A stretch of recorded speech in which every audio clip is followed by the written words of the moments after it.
చంద్రబాబుకు తెలంగాణ సీఎం రేవంత్ రెడ్డి లేఖ రాశారు. ఈ నెల 6న సాయంత్రం భేటీకి సిద్ధమని తెలిపారు. రెండు రాష్ట్రాల అభివృద్ధితో పాటు విభజన అంశాలపై చర్చిద్దామని లేఖలో పేర్కొన్నారు. నిన్న సీఎం రేవంత్ రెడ్డికి చంద్రబాబు లేఖ రాశారు. ఈ నెల 6న భేటీ అవుదామని కోరారు. చంద్రబాబు లేఖకు స్పందించిన రేవంత్ రెడ్డి ఈ నెల 6న భేటీ అవుదామని రిప్లై లెటర్ ఇచ్చారు.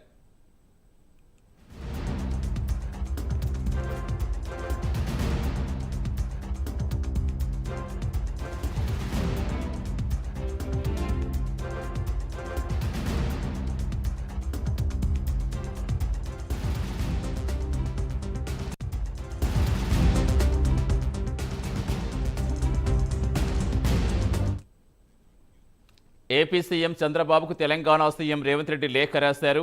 ఈ నెల 6న సాయంత్రం భేటీకి సిద్ధమని తెలిపారు. పూర్తి వివరాలు ఇచ్చేందుకు మా కరెస్పాండెంట్ నాగేంద్ర అవుతున్నారు. నాగేంద్ర, సో ఇంకా ఏమని పేర్కొన్నారు లేఖలో?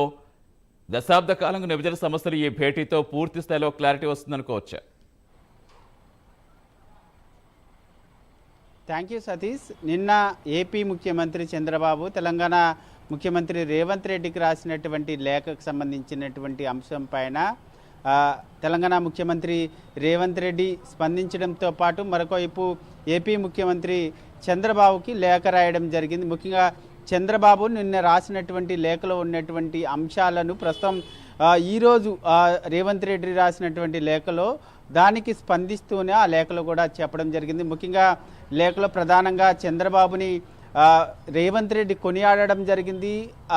ఆంధ్రప్రదేశ్ అసెంబ్లీ అదేవిధంగా పార్లమెంట్ ఎన్నికల్లో అసాధారణమైనటువంటి విజయాన్ని సాధించినటువంటి చంద్రబాబు గారికి అభినందనలను తెలియజేస్తూ కూడా ఆయన లేఖ రాయడం జరిగింది. దేశంలో ఉన్నటువంటి నాయకుల్లో ప్రధానంగా 4వసారి ప్రమాణం చేసినటువంటి ముఖ్యమంత్రిగా ప్రమాణం చేసినటువంటి నాయకుల్లో చంద్రబాబు నాయుడు ఒకరంటూ కూడా ఆయన కొనియాడడం జరిగింది. దీంతో పాటు ముఖ్యంగా ఈ లేఖలో ప్రధానంగా నిన్న మీరు ఏదైతే చంద్రబాబు రాసినటువంటి లేఖకు సంబంధించి రెండు రాష్ట్రాలకు మధ్య ఉన్నటువంటి సమస్యలు అదేవిధంగా ఇతర పలు అంశాలకు సంబంధించినటువంటి వాటిపైన నిన్న చంద్రబాబు లేఖలో ప్రస్తావించడం జరిగింది. ఆ అంశాలను ప్రస్తావిస్తూనే మరొకసారి సీఎం రేవంత్ రెడ్డి కూడా మీరు నిన్న వివరించినటువంటి సమస్యలన్నిటిని కూడా పరిష్కరించే దిశగా మన ఇద్దరము కూడా ఫేస్ టు ఫేస్ సమావేశానికి నేను సమ్మతిస్తున్నాను అనేటటువంటి అంశాన్ని కూడా ఈ లేఖలో రాయడం జరిగింది. ముఖ్యంగా 6వ తేదీన ప్రజాభవన్లో రెండు తెలుగు రాష్ట్రాలకు సంబంధించినటువంటి ముఖ్యమంత్రులు ఇద్దరు కూడా సమావేశం కాబోతున్నారు.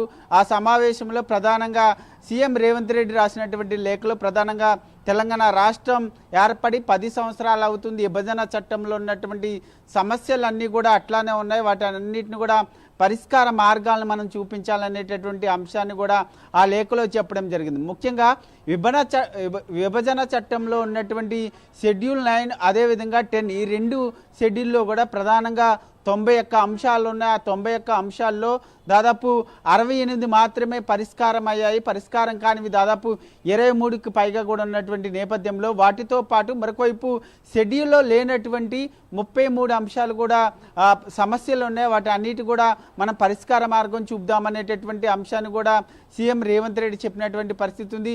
దీంతో పాటు మరొకవైపు తెలంగాణ రాష్ట్రానికి సంబంధించినటువంటి అంశంలో ప్రధానంగా హైదరాబాద్లో పలు భవనాలకు సంబంధించినటువంటి సమస్యలు అదేవిధంగా ఉన్నాయి. ముఖ్యంగా ఏపీ తెలంగాణకు సంబంధించినటువంటి దిల్కుషా గెస్ట్ హౌస్ కానీ అదేవిధంగా జేఎన్యూ అంబేద్కర్తో పాటు కొన్ని బిల్డింగ్స్కి సంబంధించినటువంటి సమస్యలన్నీ కూడా అదేవిధంగా కొనసాగుతున్నటువంటి నేపథ్యంలో ఆ సమస్యల పరిష్కారంతో పాటు మరొకవైపు ఉద్యోగుల బదిలీలకు సంబంధించి ముఖ్యంగా ఏదంటే తెలంగాణ రాష్ట్రం ఏర్పడిన తర్వాత ఏపీకి సంబంధించినటువంటి ఉద్యోగుల బదిలీలకు సంబంధించినటువంటి అంశంలో కూడా ఇంకా సమస్యలు ఇంకా కొనసాగుతున్నటువంటి నేపథ్యంలో వీటితో పాటు మరొకవైపు రెండు తెలుగు రాష్ట్రాలకు సంబంధించినటువంటి అంశంలో జల వివాదం నడుస్తుంది. ఒకవైపు గోదావరి కానీ కృష్ణా జలాలకు సంబంధించినటువంటి వివాదం ఇంకా కొనసాగుతున్నటువంటి నేపథ్యంలో దాంతోపాటు మరొకవైపు విద్యుత్కు సంబంధించినటువంటి అంశం ఇలా తెలంగాణ రాష్ట్రం ఏర్పడిన తర్వాత విభజన చట్టంలో ఉన్నటువంటి అంశాలు పరిష్కారం కానటువంటి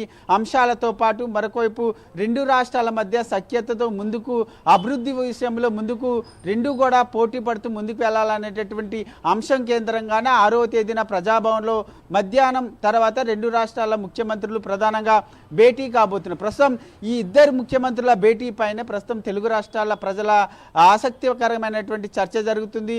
ఎందుకంటే గతంలో ఉన్నటువంటి మాజీ ముఖ్యమంత్రి అయినటువంటి కేసీఆర్తో పాటు జగన్ కూడా ప్రజాభవన్లో భేటీ అయ్యారు. కానీ విభజన చట్టంలో ఉన్నటువంటి అంశాలు పూర్తి స్థాయిలో కూడా పరిష్కారం కాలేదు. మరి ఈసారి అయినా సరే సీఎం కొత్తగా తెలంగాణ రాష్ట్రంలో ఏర్పడినటువంటి కాంగ్రెస్ ప్రభుత్వం, అదేవిధంగా సీఎం రేవంత్ రెడ్డి, చంద్రబాబు నాయకత్వంలో అయినా సరే ప్రస్తుతం రెండు రాష్ట్రాలకు సంబంధించినటువంటి సమస్యలు పూర్తి స్థాయిలో పరిష్కారం అవుతాయనేటటువంటి ఆశాభావంతో కూడా రెండు రాష్ట్రాల ప్రజలు ఉన్నటువంటి పరిస్థితి అయితే కనిపిస్తుంది. మరి 6వ తేదీన వీటన్నిటికీ ఒక క్లారిటీ వచ్చేటటువంటి అవకాశం అయితే కనిపిస్తుందని చెప్పాలి Satish. Right, thank you Nagendra.